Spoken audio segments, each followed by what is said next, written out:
My name is Alon Naron. I'm a tutor in the Design Products Department, Royal College of Art. I'm a designer with a background in making, and I'd like to welcome everyone for this conversation. We're having this conversation to celebrate the end of this year, the launch of RCA 2020, the second year of the collaboration with OPPO. Shall we start with an introduction of everyone involved? Yes, certainly. My name is Paul Anderson. I'm Dean of the School of Design at the Royal College of Art. My name's Ashley. I'm Professor of Design Innovation in the School of Design. I'm Acting Head of Programme for the MA Design Products and Design Futures pathway. And I'm Head of Programme for the Master of Research in Healthcare Design and Head of Postgraduate Research in the Design School. Hello, I'm Juju, Jing Hongju, Head of OPPO in the Design Center, and I'm also RCA alumni. Hello, I'm Roberto Ruffoni. I'm a Design Research Manager at OPPO Design Center in London for Europe. Hi, I'm a student, just recently graduated from the Royal College of Art in Design Products. Hi, I'm Matthew. I'm also recently graduated from the Royal College of Art, and I was taking part of this OPPO brief. Right, thank you very much. So we're here to talk about this year's collaboration between RCA Design Products and OPPO. So this year, the students were working on a brief under the title of Humanizing Technology. And this collaboration has led to an exhibition, a part of the RCA 2020 online show. This year has been a very unusual year. We're launching an online show for the first time in history. Ashley, would you tell us about that? Yes, Alon, happy to tell you about the why we're kind of doing this big online launch. I think there's several reasons for it. First of all, obviously with COVID-19, we're all social distance. So, spending several months all very closely packed into workshop studios and then finally into exhibition space is something that we obviously realized that we weren't able to facilitate. But I think actually more importantly, we've also realized that our sort of graduate shows have been very local and very central to kind of, South Kensington, and it's very London based. And we have a global range of people who are interested in the kind of work that we're doing, friends, families of students, potential employers. So it's actually important for us to build this big global platform so we can push our work out there, show what we're doing, and to give people an idea of scale. This is over 1,000 students that we're showcasing their work onto this platform. So it's a really massive undertaking, and it also allows people to actually start to look across some very diverse disciplines, from design products through to, say, painting, sculpture, photography, printmaking, communication, architecture. So people find some very interesting ideas stitched between some of the students' projects that you probably wouldn't be able to do so easily if they're all in one physical exhibiting space. So those are certainly some of the reasons why we've decided to have a big online platform this year. Did you find that students' work changed in response to these conditions? Students been working at home rather than the college, for example? I think it has. To be honest, I think when you look at the platform, you probably wouldn't realise that we'd just been through COVID-19 by the quality of the output. So the outputs of the work are pretty fantastic, actually. And people have found lots of very smart, kind of maybe innovative ways of repurposing materials, bits of machinery, processes, and there's been a mix actually. Some of our students have done very localized making, so literally to the end of their street and back, and they've been through dustbins and recycle tips and things people leaving out on the streets, while other students have actually been sourcing products globally. So there's still people shipping parts in from all over the world to make their projects, or they're using platforms like RS Components to order electronic parts. They've got little 3D printers at home. So actually it's interesting that we've seen some very sophisticated technical making as well. So it's been certainly a huge learning curve. And I think probably the biggest curve has been about repurposing our communication platforms as well, and doing things like having a virtual studio or open studio where people leave their Zoom channels open and we can hear voices around the world talking to each other and giving support as well. So we have the kind of social side. So this year's brief was titled Humanizing Technology, which I think is more appropriate than ever to work under this title.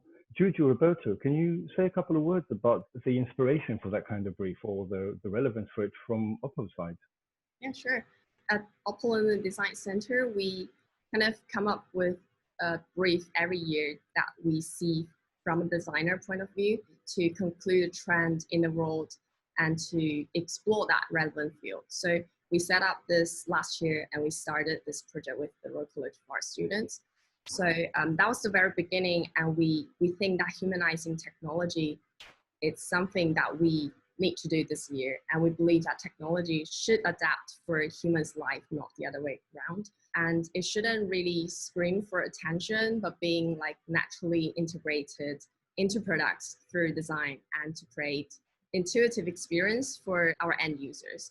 So I think humanizing technology is really a broad topic, but from my experience in Royal College of Art and our understanding of the college and the students, I think this is like a platform that we want to give to the student, that we want to see from the student, the creativity, the bold idea, and how the student from academic point of view, how they think about humanizing technology. I think this is a really exciting topic. So yeah, that's why we started. When we started our activity at the London Design Center, this was one of the themes that we set as absolutely central as part of our activities to bring a European perspective to OPPO. So in the moment when we decided to connect to the education sector, in particular with excellence of RCA, we thought that it would be extremely valuable from our side to understand how the students will see this topic, because this is such an important area at the moment. You see new products coming on the market constantly that are communicated in terms of specs, specifications, power, things like that.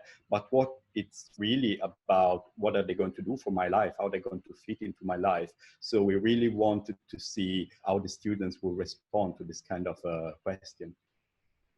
Paul and Ashley, this is for you. So the RCA has a long history of collaboration with external partners, commercial partners. How is this topic relevant to the RCA as an educational institution, as a business? We were set up in 1837 as the Government School of Design, and one of the reasons we were set up is that in that era, the UK was making some great pieces of engineering, some great machines, but they weren't actually very well designed. And our international partners were already out competing us in terms of design and aesthetics. That's one of the reasons actually the RCA was set up. So what you could really say there is that we were set up to bridge the gap between technology and society. And that gap is still there. You know, there are still gaps between the machines we make, the technologies that we develop, and how they point towards helping us have a safer and more effective, more productive society. So it's still a big question, actually. And I think, if anything, the questions are much more complex now than they were in 1837. And if you look at the design's role in the future of the world, it's all about this. And this is the number one question, is how do we actually reconfigure ourselves so that we can evolve technologies that support the whole ecosystem of the world. So I think that is the central question, something very, very important for us to kind of think about.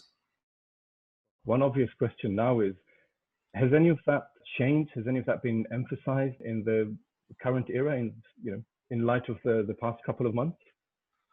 Well, I think the lockdown and the COVID crisis has kind of pressed the fast forward button on all this, and you could think that actually it's a kind of practice for things that might come to us in the future. You know, that some of the climate changes or other things that might take place that tip the balance of the planet might also, really reduce our abilities to travel or to do the things that we've done before very fluidly and very easily. So it's a good wake-up call. It's something that design should be trying to maybe leverage and understand how we can learn the lessons from this and push things forward, and maybe even question the model of design that we've developed. And mostly design is actually very, very good at responding to problems and spotting problems that need solving. But, potentially we need to turn that around and think, well, could we have a more proactive version of design? Could we evolve a version which is better at spotting some of these challenges and figure out how we shape people and their behaviors through technology to be more adaptive to some of these issues? That's a perspective that is, I think, maybe more prevailing in the academy, possibly. Giorgio, Roberto, how does that impact from your perspective, from the side of industry and business? It's our mission to really bring better technologies and to enhance everyone's life. And technologies everywhere is all around us. From OPPO perspective, we are a global technology company. We have more than 300 million users all around the world, and we do have the responsibility to find a direction of future technology so that it helps to improve human life. The branch through which you engage with institutions like the RCA, that's your new-ish London Design Centre. Could you tell us a little bit about the Design Centre in London? Yeah, sure. So after 2018, after our launch event in Paris of our Finex, we decided to have this design center in Europe, but we haven't decided where to have it. And at the end of that year, we decided and we established this London Design Center. So we're looking into the future of what OPPO is going to do, what designers can define, how we can change the world in a way. So we are doing some kind of research that including like static research, CMF, tech scouting, user behavior research, all this kind of things, and we feed back to our headquarters. And also we're trying to build relationship with different partners and do some collaborations around the world. So with the advantage of a global vision, that's what our team is doing. And how did the partnership with the RCA come about? As I mentioned, I graduated from Royal College of Art. So I know the college, I know the topics, I know how students are working for different topics. And I think this is going to be a really fantastic opportunity for both of us to learn and feedback to each other. And also, this is our second year of collaboration. We're trying to discover what is the future of design. As a leading technology company, we can be able to bring to the students of our insights from industry users, like market insights, trends, technology, this kind of information that we believe will be very helpful for the students to get to know. And also from a designer point of view, it's also very important for us ourselves to get to absorb new ideas. And I think RCA is giving us this opportunity to look back and look into what design is really about. It must be a very nice opportunity to be able to return to working with RCA students, having been a student yourself and now coming from the side of industry. One thing that could be quite useful would be to have Ashley's and Paul's maybe thoughts about the theme of humanizing technology, which is very central for me. For example, was surprising that basically as soon as we finished finalizing the theme with design products, last year in December, we were in Shenzhen and we found that the Design Society, which is part of the DNA London, there was a very big exhibition about humans and technology and about the humanization of technology together with the Ars Electronica Center. So we think this is an extremely central theme and it will be really good for us to have that perspective on this.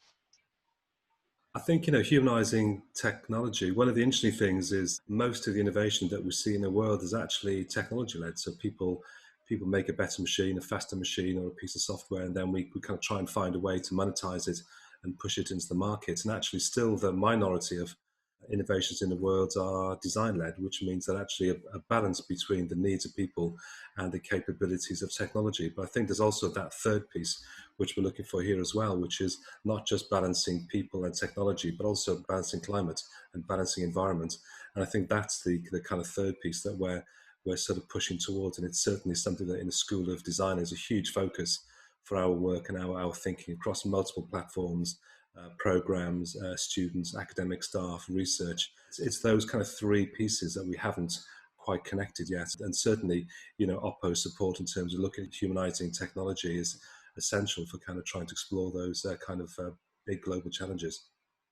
Year's brief is going to be about that third point of the triangle.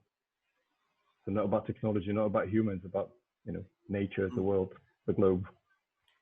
Yeah, and some of our researchers are looking at things called xeno-design. So they're looking at how on earth do you design a product without putting a human being at the top of the value chain. So how do we actually do that? How do we haven't really explored those kind of ideas in product design or industrial design to any huge detail, but it's actually one of the things that is pretty essential as we go forwards. So that's going to be an interesting piece of work as well, is to understand whole new models of value in design. I think for me as well that we're in a very interesting time. I think things are changing dramatically, and I don't just mean the current situation that the human race finds itself in, but I think in design terms, we need to be much more planet thinking. We need to really think very, very big indeed. And we need to not just be in the business of creating new ideas or products, but have the responsibility for the life of that product. And indeed, when the life of that product is finished, and can we reuse it or readapt it? And can we do it in such a way it doesn't actually impact or harm the environment? And I think for me, from an ethical point of view, the users, whoever they may be, are now being far more intelligent and demanding in what they need in terms of a product, or indeed the services resulting from a product. And certainly in the School of Design, we are, as we speak, got a very good team together, really questioning the world of design for ethics and indeed design for safety. I think these are two themes that we need to carry forward into the future if we're being successful and aware of not just the human being as a user, but the environment they operate in and what goes on in that environment. I think users are far more demanding in terms of not just having a product that's based on basic functionality. I think these are interesting concepts. We're probably still some way away from that. But I think for me, just adding greater value to the product, not just in terms of its base functionality. And we can see a lot of that thinking coming through in our student outputs and their work. And I think that's incredibly exciting.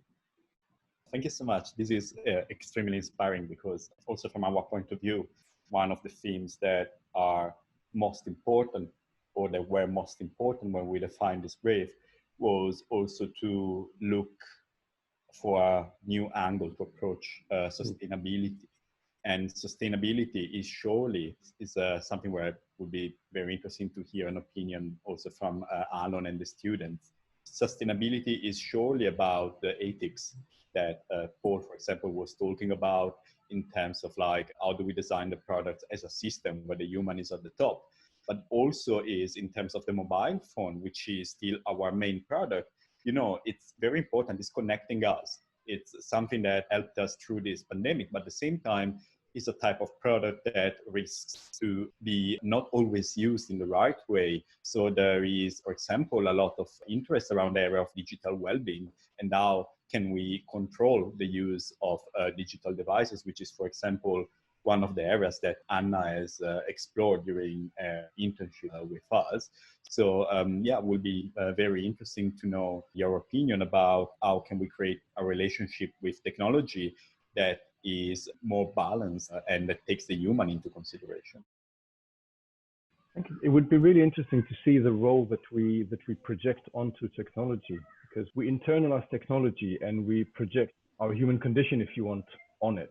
So it can come across as our savior or the great menacing threat. And I think now with COVID-19, humanity, like on the greatest scale possible, is going through some serious mental shift. And it would be really interesting to see what kind of state of being we're going to want technology to kind of represent or contain for us. I think it's a great point, Alan. I think the other thing to say is that can technology provide other types of functionality? Roberto says, even if it's to do with safety or well-being and assisting you in everyday tasks, I think that's got to be highly valuable going forward. And there are many technologies, particularly when you get into Bluetooth devices, which on the one hand are very supportive to your lifestyle in a connected world. But the other thing about it is ethically, from that standpoint, the sharing of your data or what you're doing within your home or with others, these are equally now probably just as important factors as the device itself and how it functions and how it looks. So the hidden or unseen aspects of you using a product are probably ever more important. I had a A question for Alan as a tutor. How have you seen the work of your student evolving, like student working with such an established company like OPPO? I guess it's really interesting from your point of view as a tutor. I think as students, until the point where you become an employee, it's almost your duty to be asking the difficult questions and trying to expose everything that is not sustainable or just plain wrong about the world that we live in. So we prepare you for a certain job, if you like, and that job is a part of industry. So for good or for bad, we as designers are part of that system. In the academia, you have the privilege of criticizing it with no repercussions. You can kind of really go against the grain. And I think it's a point of very positive tension where you as students get kind of plonked into an industrial setting and get to work with professional designers. In the example of OPPO design team that came from China, that is, it literally brings to one point the two opposite ends of the process. So you as conceptualists, you know, kind of breeders of ideas, and on the other end, people who need to manufacture, take care of the accounting, making sure that everything is profitable. I think it's a kind of it's a very positively tense point to be in. I was very happy to see that the projects were not toned down on account of that. So there was no deliberate attempt to try and kind of create the next mobile phone or something that will be very immediately applicable, which I found very, very encouraging. I thought it was kind of, it shines a very positive light on us as an institution in that we create rebels, if you like, or people with a sharp sense of criticism. If I can touch on this, I completely agree with you.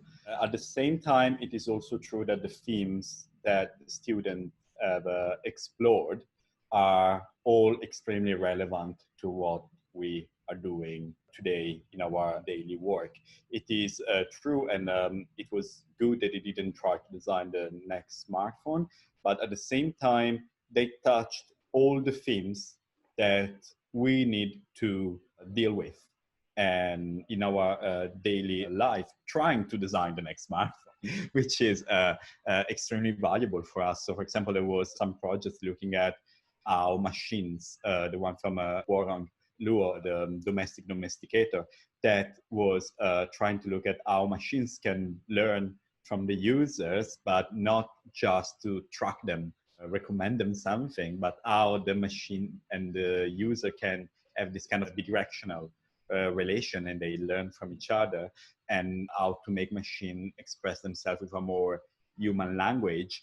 Obviously, the final solution is much more expressive in the type of project, but the underlying question and the strategies that the students take, they can teach us a lot for sure.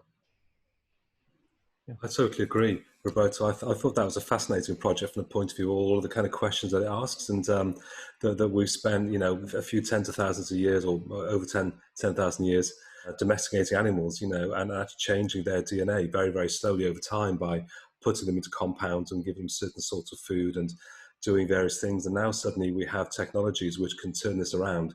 And so, in fact, we have technologies which can start domesticating us and also changing our DNA and changing the way that we behave. And so I think that's the kind of fascinating angle of his project, and especially the way that he's presented it from the AI product's point of view towards the consumer. That inside out perspective, I think, is really interesting.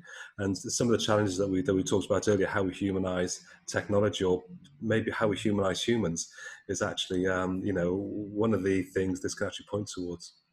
Absolutely, yeah. And I think there were many projects that looked at things that are very valuable for us. For example, from the point of view of sustainability, like Eric's project, like Wereloop, was very poignant from the point of view of trying to work on the behavior of people instead of trying to find just a technological solution. And at the same time, also Lilin, Jairui, they both very innovative ways at looking at how do you manage energy in the home, for example, how do you bring energy to your device, or how can you customize and transform your devices. So I really have to say, when I arrived to the point of having to, let's say, compile all the projects in the document to check and to start thinking about what was the outcome of this year, I realized that the themes that the student choose to approach were all extremely deep and all extremely relevant for us. Absolutely. I think that the students' work also touched on a really wide range of human qualities. So when we think about technology, very often the prominent term is efficiency. Technology makes us more efficient to the point where we become, or where we feel inadequate in compared to our technology. And so the domesticator, for example, that really pushes the point of our machines possibly outgrowing us and starting to have their own life going on. But the broad range of human traits or human qualities that the students were touching on, for me, it really exemplified the point in humanizing technology rather than technologizing humanity, if you can say. So it was good to see the openness and the sensitivity to all these different qualities that we have in us as humans. It would be really good to hear from the students' perspective of this project. Matthew, maybe we can begin with you.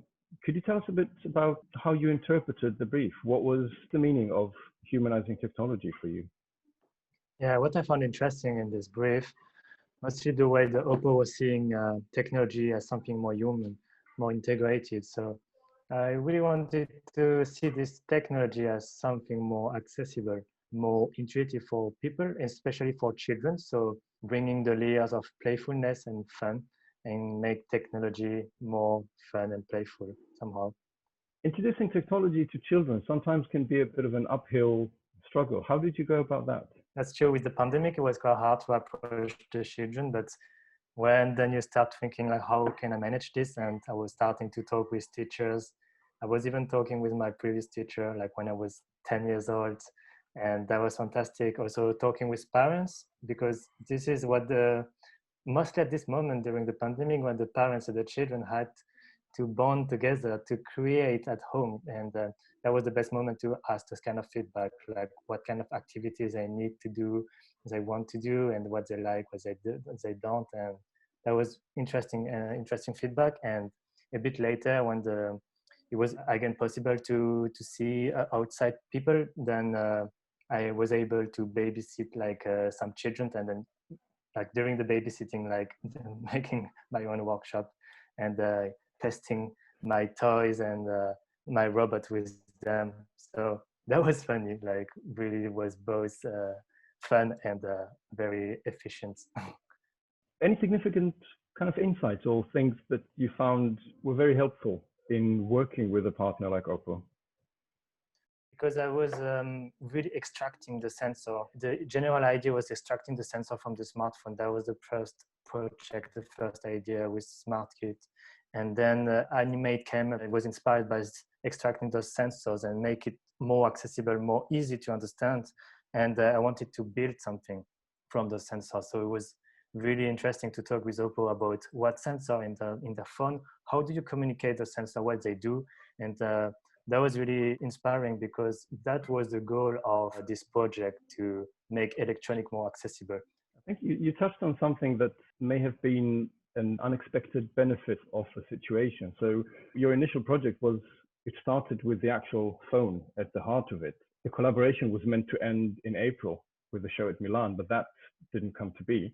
And the result was that you continued that exploration and ended up with your second project, which is far more abstract, sort of strips the technology from the mobile phone that surrounds it and kind of focus on the bare elements of it. I thought that was a really nice linear development of the project. Anna, would like to hear about your project and also the internship that you had with OPPO. So you had the opportunity to do a 3-month internship with OPPO following last year's project. Can you tell us a little bit about that? So yeah, I was very lucky in a way to be able to balance or split my time between OPPO and RCA. And I was doing two very different projects, which actually was also very interesting. RCA, I was actually working on furniture design. And at the same time at OPPO, I was actually working with a lot of new technology because I was part of the tech scouting research. It was also about building scenarios. It was about researching on new trends and users behaviors. And I think altogether, for me, it was very interesting to jump always between these two projects, because even though they feel very separate, it actually brought me to my third project, which I'm not presenting here, the RC 220, but which is about fun technology and in general inclusion and calm technology, and the relationship actually that you can look from the built environment and how you can actually bring that into technology. So I did a book, and the book is actually very influenced from my experience at OPPO. The brief was the same, was about humanizing technology, but even more about like in general digital well-being. I think the ability to spend time on researching and developing scenarios, and also then bringing that with actually the research on technology, was really helpful for me to think of the future of the phone in general. I think it was really very, very interesting experience. If I can add something a bit more about Anna's experience, I've been very lucky myself to be mentoring Anna when she joined our office in London for an internship.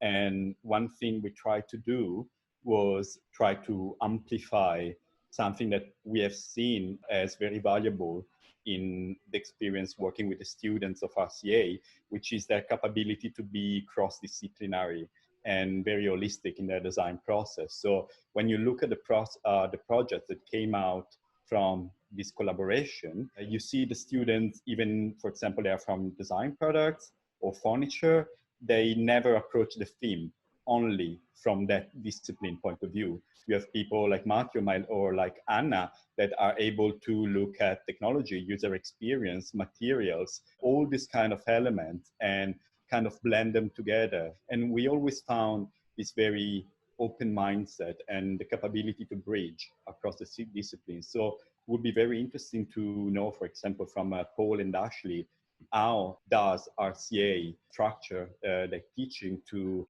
bring the students to be so able to cross across the disciplines? Thank you, Roberto. Yes, I'd be happy to answer that. So certainly on design products, we have a series of different platforms, and the platforms each take a different kind of tangent into design. But I think a part of this is a curated environment as well. So it's the type of thinking that goes on, and it's also some of the inputs. And I think we have a sort of philosophy of, I think, introducing kind of critique and questioning. So our students gain a lot of confidence in understanding how to question different situations, maybe different products, different design approaches, different solutions. There's a huge global mix of students as well, and there's a range of different kind of backgrounds, levels of industrial experience, and there's collaborations across different design disciplines in the school as well. So all those types of inputs create this kind of rich, fertile landscape. I think one thing that we do very much as teachers is we try and delimit our students. So we try and give people space or permission to think very differently about the types of design futures that we might be facing. I think the other thing I would add to that is that our students at the RCA are very good at taking risks and thinking intuitively. And I think this project is very, very exciting indeed, because they're approaching the project with very fresh thinking and very fresh assumptions. And as human beings, we're incredibly adaptable, sometimes to the point where we can take a very poor product and still make it appear very, very successful because we are so adaptive. But a project like this is very, very exciting indeed, because when people start to think about innovation and thinking about individuality and developing a service and a product that is absolutely intuitive to use, then it's great. It's a great process to watch, where innovation sometimes can be highly successful, but our students are also very capable of designing things to the point where things will break or fail. And that's where I think some of the biggest learning outcomes come from. They're taking risks all the time and they're pushing the boundaries. And I think that's a real factor across all the disciplines within the School of Design.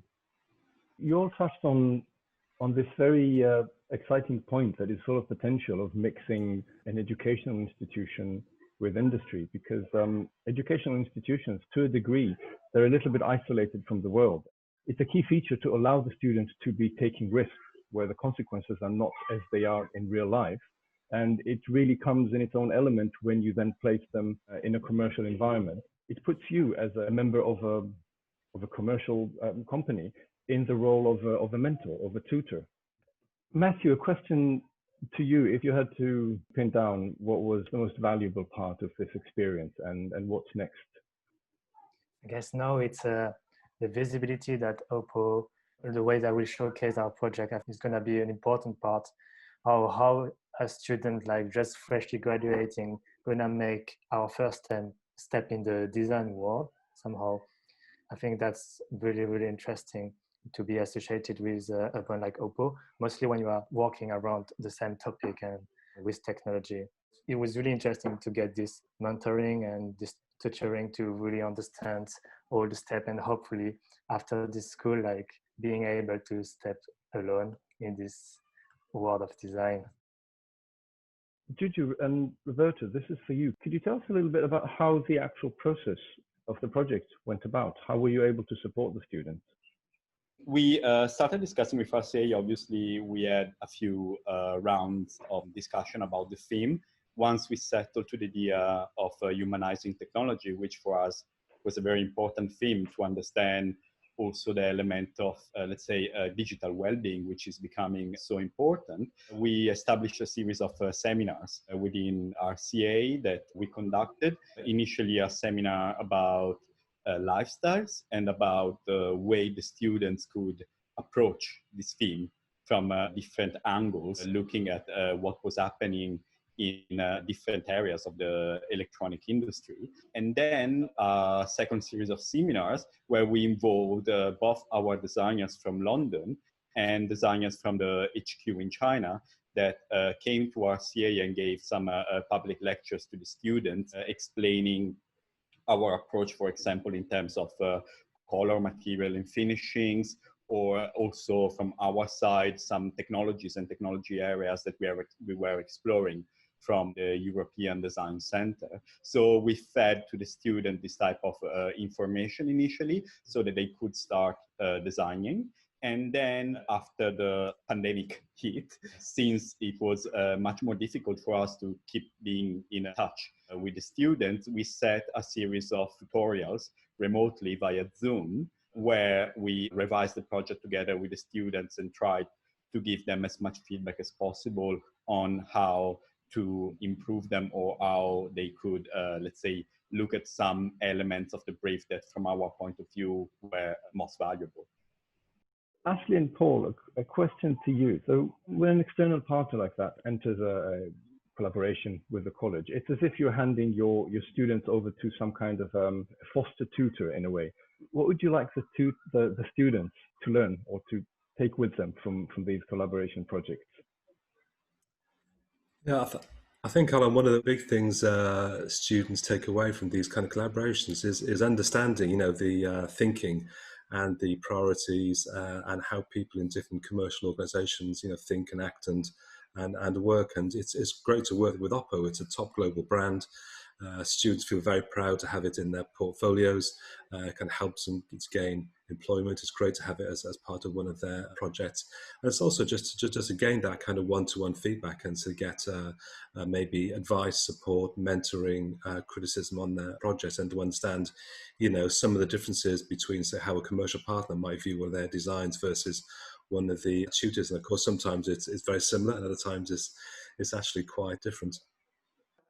I would agree with what you've just said. I think it's a very, very exciting opportunity, and we're very, very grateful for these opportunities and for our students to have access to some of the best companies in the world and some of the best thinking and current age thinking. I think it's a fantastic opportunity for students to really learn and test directly, not just within an educational setting, but within industry. And the closer that we can take them to that level with our partners allows them to gain a huge amount of experience.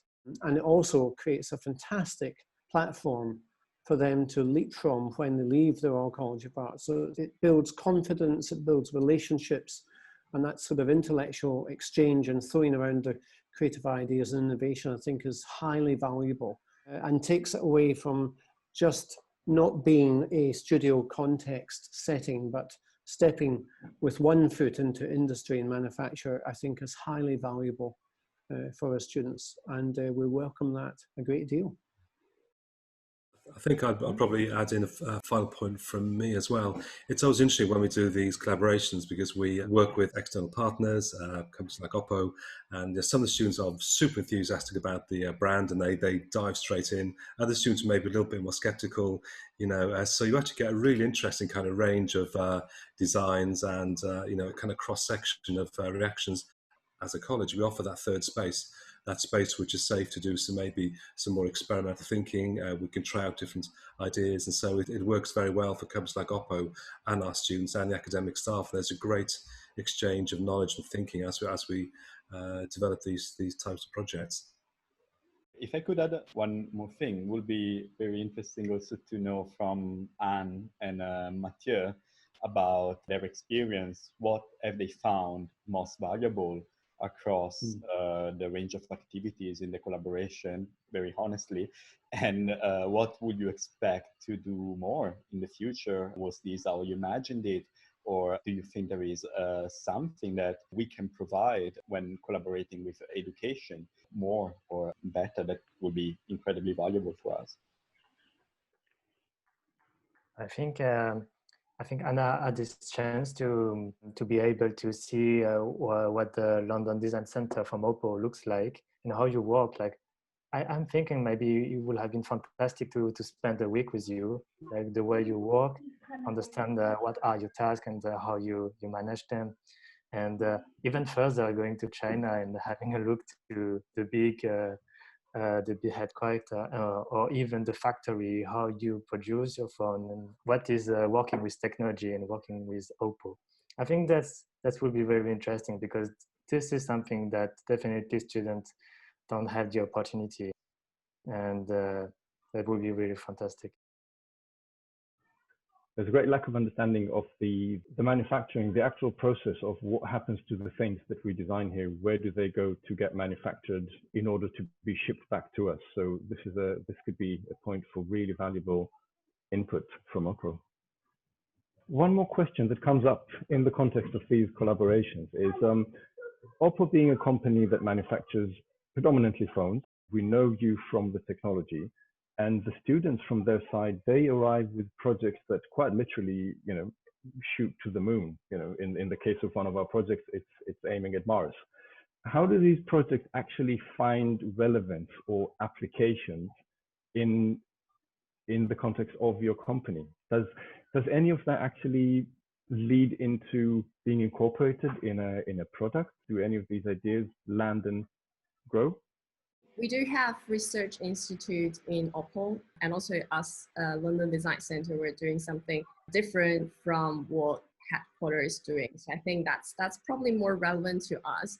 And also following Matthew's point on the kind of factory visits, this kind of things, that was actually one of our initial plans at the first year when we were talking about what's after the project. But I think for last year, because we end after Milan Design Week, and then all students are busy working on, and this year, because of this difficult isolation times, it's being more problematic to travel around. I think this is something we can actually plan to see how we can work around to have some kind of a week trip to headquarters or our London office, or kind of workshop that we both learn from each other. I think that's definitely something we can think about. I want to thank you, everyone, for taking part in this discussion. Roberto, Juju from the OPPO team, Paul and Ashley from Design Products team, Anne and Matthew from the Design Products students. Looking forward to seeing all your works on our online show. Lovely. Thank you very much, everyone. Thank you. Thank you so much. Thank you.